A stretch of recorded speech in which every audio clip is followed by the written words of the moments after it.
and welcome to Model Kit Stuff and another first impressions video. This time we're going to look at Trumpeter's 1/350 scale Type 23 frigate, and in this particular box we have the HMS Westminster version. So this kit was originally released in 2012 as HMS Kent. The following year they re-released the same kit with different decals as HMS Westminster, and I think they've released the kit another 2 times as other sister ships, but essentially what you get in the box is the same, just different decals. Right then, let's have a look at the box. So on the front we've got this artwork of HMS Westminster at sea. We have the usual layout for Trumpeter with an overhead view there and a little bit of history. The 2 ends are the same with the front cover artwork, and there's your kit number 04546. And then on this side we get side profiles. Shows you that we've got a helicopter included and that we have some photo etch. And there is nothing on the back of the box. As is usual for Trumpeter, the box is good and sturdy and better than many on the market at the moment. And as we look inside, we have a set of instructions which has a flyer. We have bagged components and hull. Let's take a closer look. Okay, so we've got a flyer in the box of various kits, including the one we've just purchased. They always seem to do that. It's very strange. Anyway, all of these kits say new variant, including the one that they go into detail, the J7B fighter. Also says new variant, and that basically means reissue. So they've changed the decals basically. So that's all the flyer is. Then we have the paint. I'm just going to quickly read this. Yeah, okay. So you'd have to look at sourcing your own paints to match the correct colours. These don't look particularly correct to me, but the general arrangement is right. You've got a black boot line, you've got dark grey upper decks, and a lighter grey superstructure and upper hull, and then an anti-fouling red underneath. The colour shout-outs, well, it gives you the names, which is always handy. Then it does Mr. Hobby, Vallejo, Model Master, Tamiya and Humbrol. So as always, Trumpeter give you a good range of paint references that you can then cross-reference against. And then you get this single sheet that tells you the colours. Obviously you miss some colours of some items because they don't shout them out as they go. And here you can see we've got a white radome, and they're not telling you that should be white, for example. So you do have to get your own references and make your own mind up on colours largely when it comes to Trumpeter. It's one of their weaknesses is poor paint schemes. Anyway,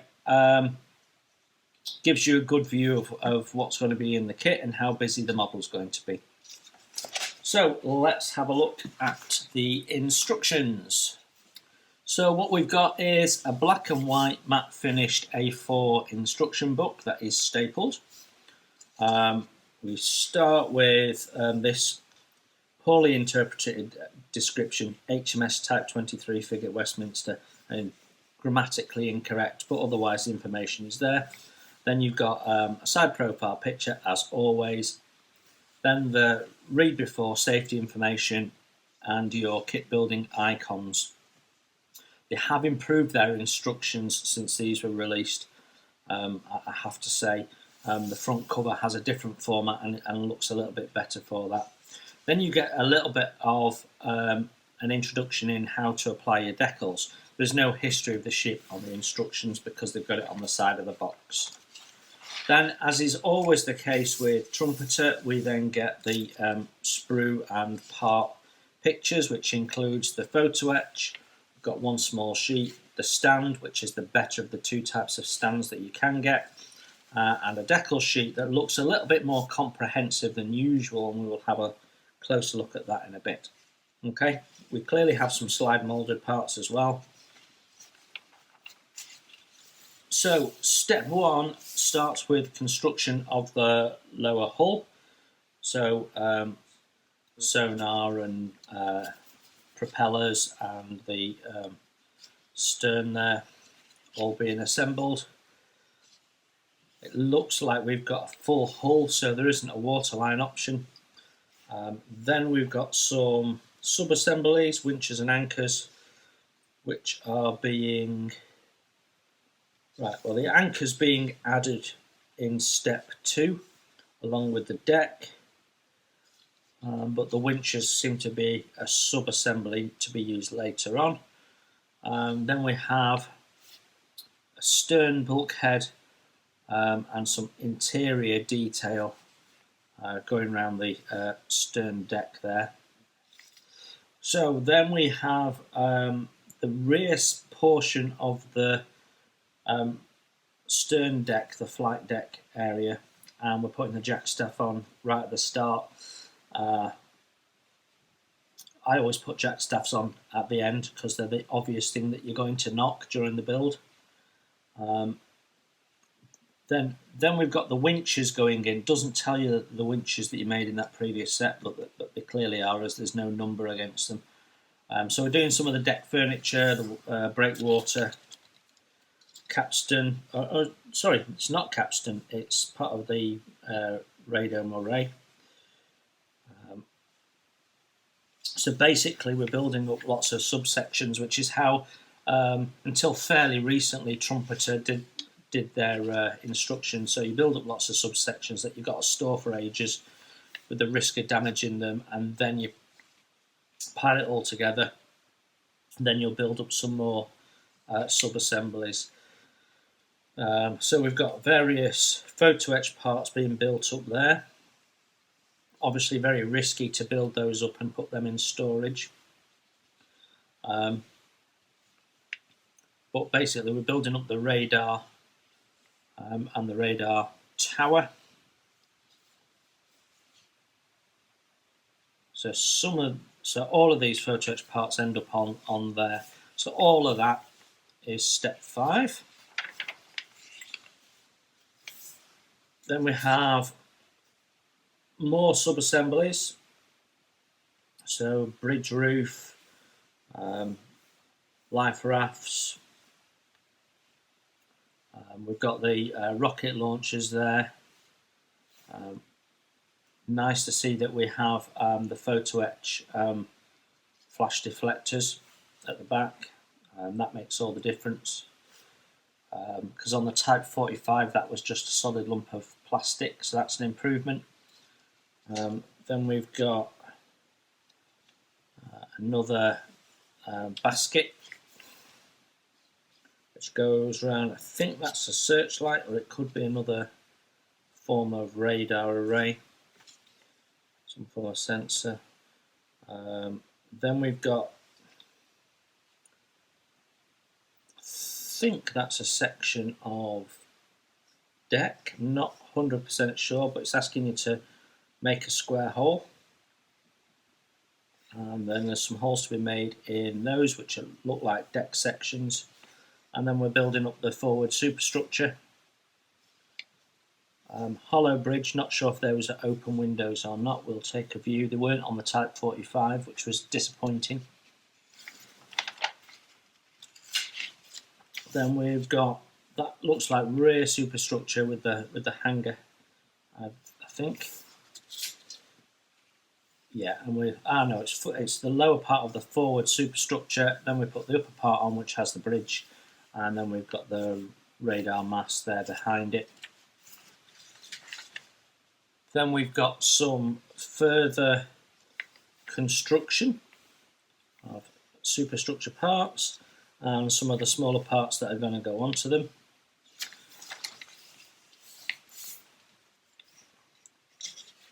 Then we build some of those up. We've got the ship's boat, the dirigible. Then we've got some of the smaller fittings going on, davits, and the dirigible boats going there on the chocks there.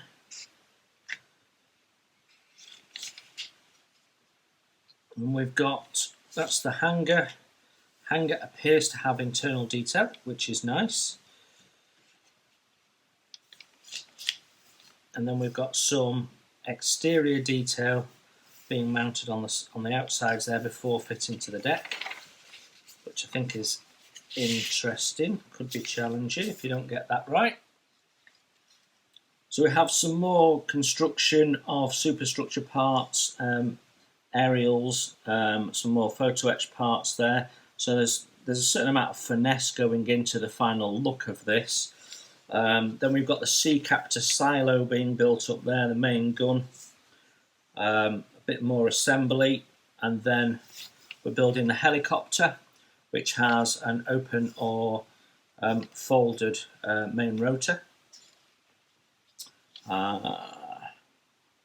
And you could, because they've separated the tail, you could possibly model that with a little bit of modification, model that with the tail folded, which is possible on this. I think I've still got the photo etch to do that, and I think I have a barrel, so that's all good. Then step 15 completes the construction. So main gun, sea captor silo, then you've got your rocket launchers, forward superstructure, central superstructure area which has your dual funnels, and then what is effectively the superstructure around the hangar, putting your helicopter on last and then building up the stand. So there we have it, 16 pages, 15 steps. Let's take a look at the plastic. So first out of the box is the hull, which as you can see has these two protective foam wraps on them, which with a bit of care just slide off.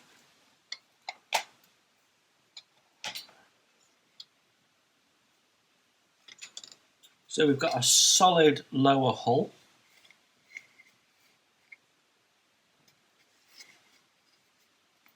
which has a nice sharp bow. The forward anchor looks to be in the right place, although the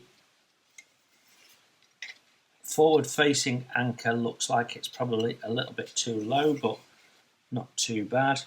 There is nothing on this hull at all, so there is no panel lines or anything. Yeah, you've got the space there for the sonar to go on. The seam line is not too heavy. Yeah, it's okay. It's okay. It's fairly standard to have nothing on the hull of model ships, unfortunately. There is 3 little lines on the inside of the hull there.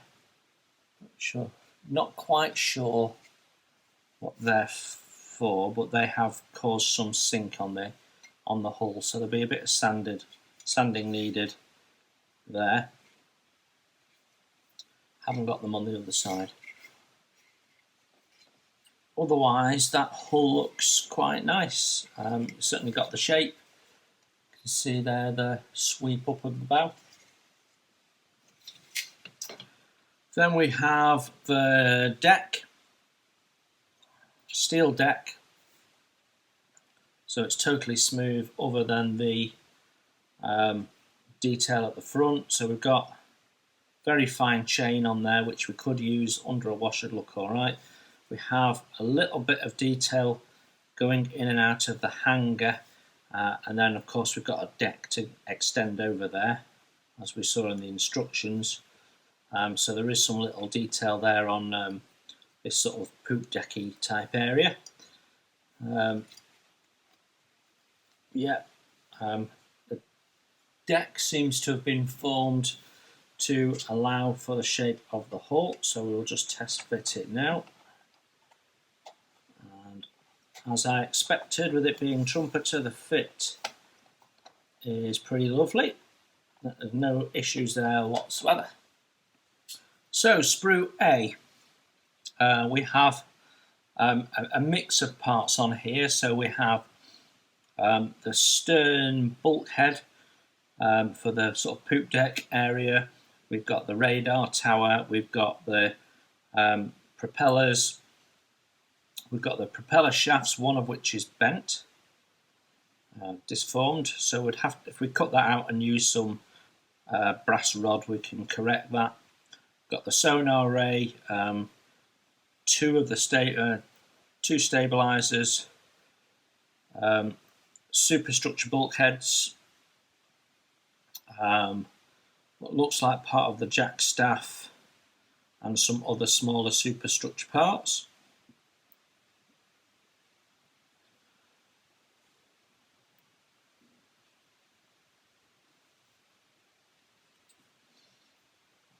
All the moulding is crisp. Don't see any flash. Sprue B, and if we start in this top corner here, we've got that rear section of deck, which has some nice texturing on. Yeah, quite like that. Then we've got some more bulkhead with watertight doors. The shutter for the hangar, shutter door. We've got the main gun there, which isn't hollow, but it is to scale. It is quite nicely done, nice and thin. You'd have to be careful taking that off. The sprue gate stage, which is this little bit that goes from the thick bit of the sprue to the actual part. Trumpeter always give you plenty of stage, which is they give you a lot of length, so you can get in with your cutter nice and easily. So it's not a problem for getting in with your snips, better than people like Airfix, for example. But the stage is triangular, so it comes to a point, and they've tried to narrow it down, but it's still fairly thick at that connection point. Now, they've cleverly gone with the thickest point of the barrel to connect it on. So they've really thought about it, but you will have to be careful when you take that off that you don't put pressure on that and bend the barrel. But you can tell that there is some thought behind where their parts need to be on the sprue stages.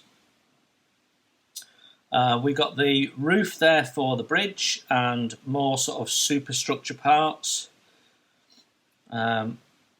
Breakwater there. Some more structure parts. Yeah, see, we've got some ventilations there, and I think there should be some texture on there, and there isn't. So I think it's a little bit lacking in texture. Quite a lot of ejector pin marks on that interior surface there. And we've got the forward jack staff there, and that's the crown that goes on the top of the bow, the very forward point of the bow. But everything, again, nice and crisply moulded, no flash, and no sink or ejection marks particularly, other than there, which is the roof of the deck. So if you didn't want to fill them, you could get away with it. I would, but other people might not.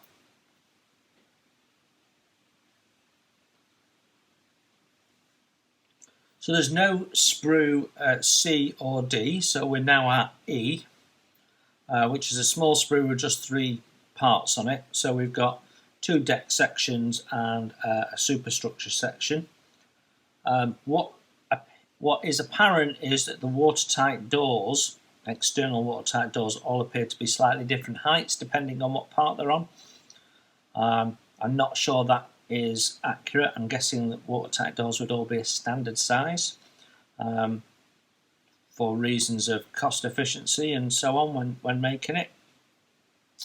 There is internal detail underneath this deck area here, which will no doubt have some support struts, and you've got just 2 injector pin marks that you'll need to deal with. Now, obviously, they've done what they can with the moulding process, but these should be a bit more pronounced, really, the ribs. But yeah, all in all, not too bad. Splinter shields are, I've seen better and I've seen worse, so good average. No sprue F, so we're now at sprue G. So we have our legend for your display base, which has the scale on it, and then unfortunately has the terrible grammar HMS Type 23 Frigate F237 Westminster. I can't use that really. Bin it and do something else, I think. But the rest of the sprue has superstructure parts on it. And yeah, we have quite a lot of detail. So we've got ladders, we've got various boxes, we've got trunking and cable runs. It's very nice, actually. Then we've got what appears to be another rear deck section. Definitely another rear deck section, so that's interesting. And that is the stern there, transom if you like.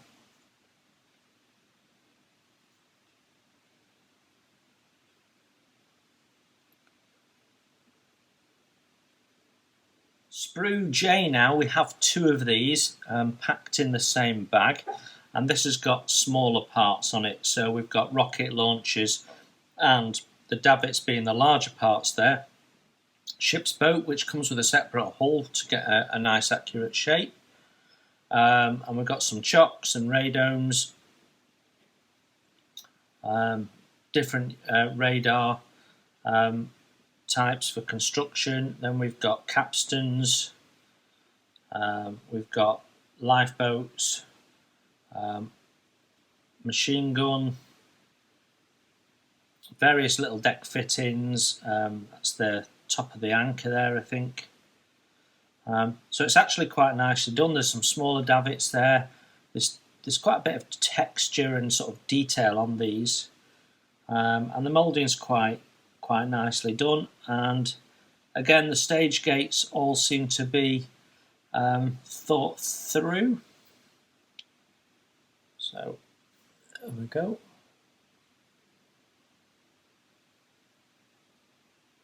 Nicely laid out. Nice and clear parts. All good. I would point out that the arrangement on the ship's boat isn't correct. Should have more rows of seats than that, so I'm not quite sure where that comes from. I think that's incorrect. Sprue K now, and we've got some slide moulded parts here. So we've got the gun turret, main gun turret, which is slide moulded, and very nice. Captures quite a bit of the detail. And then on the other side, this slide moulded piece here is the forward superstructure, which unfortunately has a bridge with blacked out windows.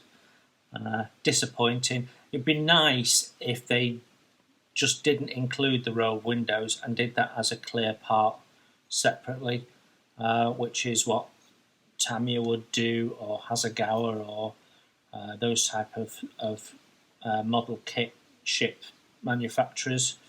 But the other detail on there is really very nice, nicely captured.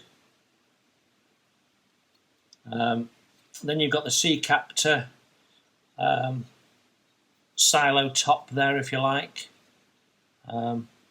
with all the various different lids there.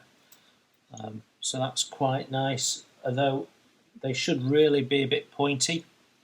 And I believe you can get a resin replacement from my favourite ship upgrade manufacturer, Atlantic Models, fairly sure they do a Type 23 sea capture upgrade set with resin and etch.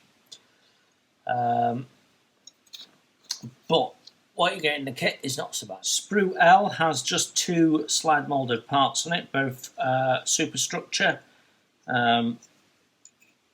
Without having the instructions to hand, I'm not exactly sure, but you've got ventilators and sea doors, watertight doors I should say, lots of lumps and bumps, so you get the impression of busy exterior walls, which is what you're looking for. You've got cable runs and trunking rather than just clear slab sides, so you've got plenty of interest, and under a wash that'll look quite nice. Same with this, which I think might be the funnel base, but you've got ladders and various bits on there, so quite nicely done.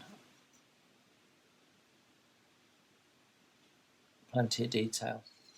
Then we have Sprue M, which has 2 slide moulded parts on it.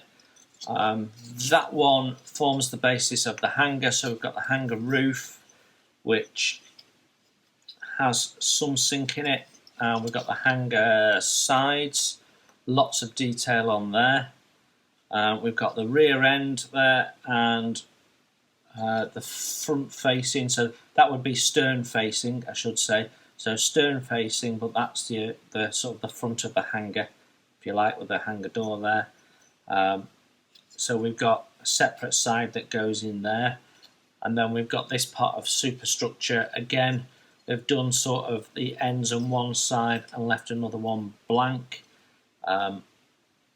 So there's no detail in that one. This one has interior detail, which includes that which I think must be air conditioning ducting, or maybe cable runs for the strip lights or something like that. It's certainly not the crane run. I'd imagine there was a crane run in there as well. But all looks fairly nice, doesn't it?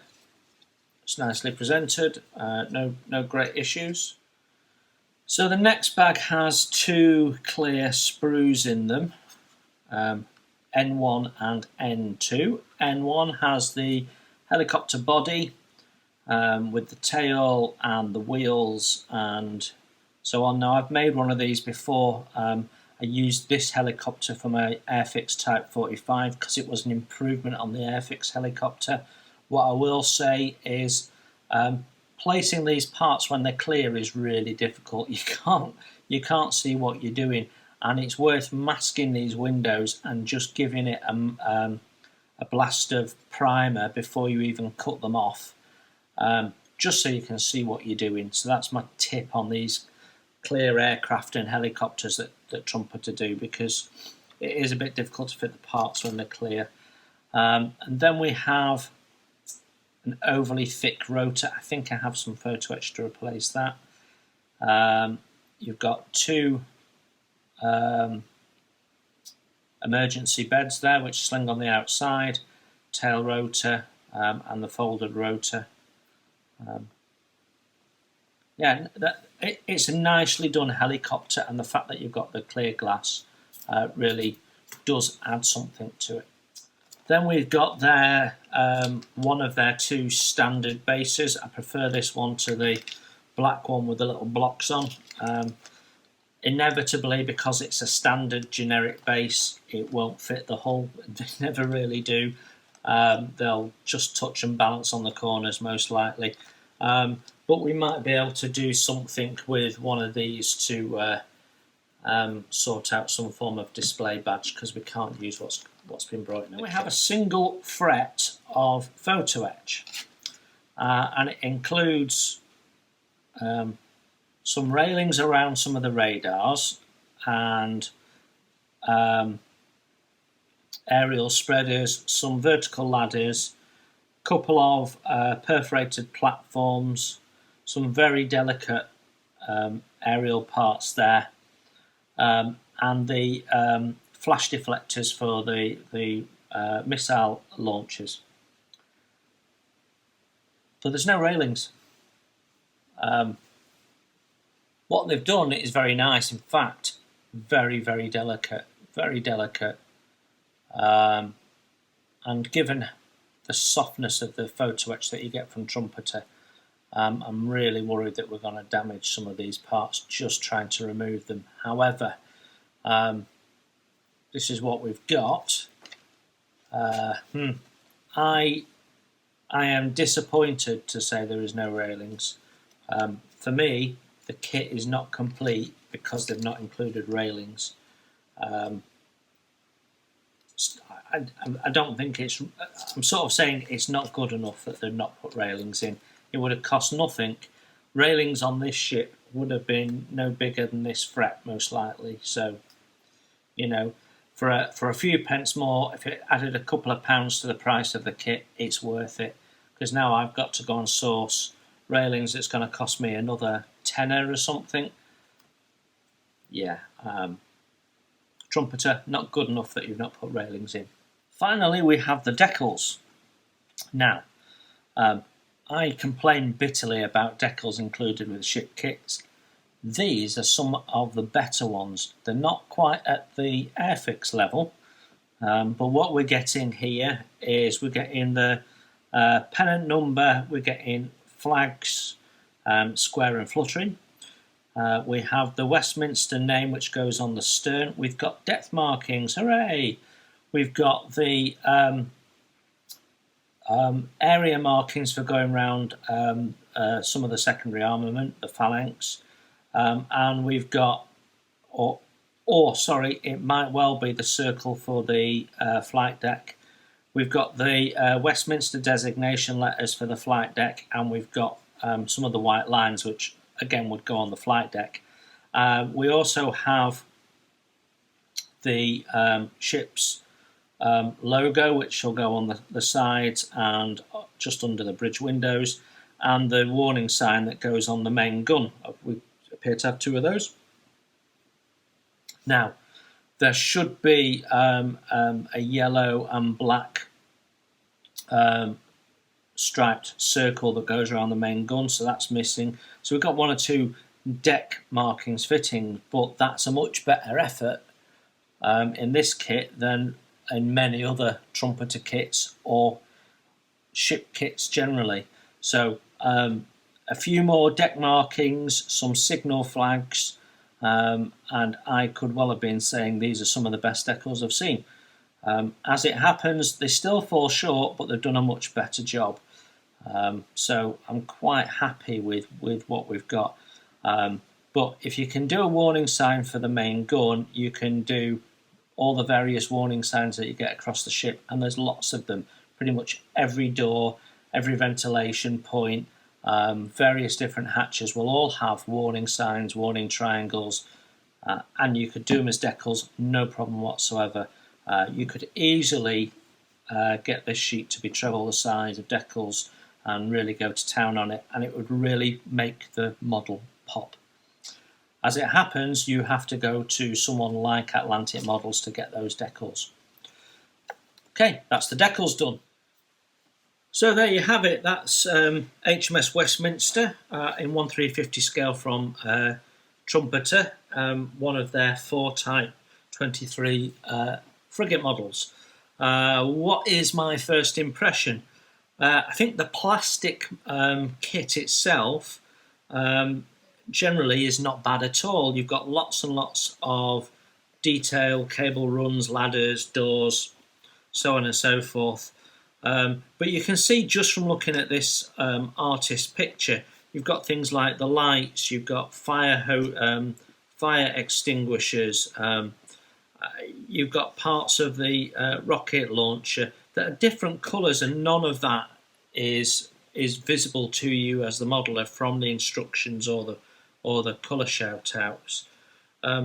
Also things like the radomes, you know, they're slightly different colours and they're not shouted out.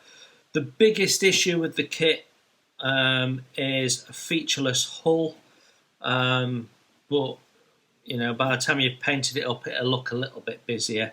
And and the fact that there is no railings. As you can see, there's railings all the way around, and then you've got the net railing, collapsible net railings on the flight deck there. So and you'll have railings in other points. So not bothering to put them in for me is a bit of a no-no. You've not got a complete kit until you've got the railings. As it is from the box, it should be easy enough to build up the plastic parts, and I would have said that it's a fairly decent entry-level kit of a ship, just the plastic parts. The photo etch that comes with it is very delicate, and as such, I'd have to then say that this is sort of an intermediate model, but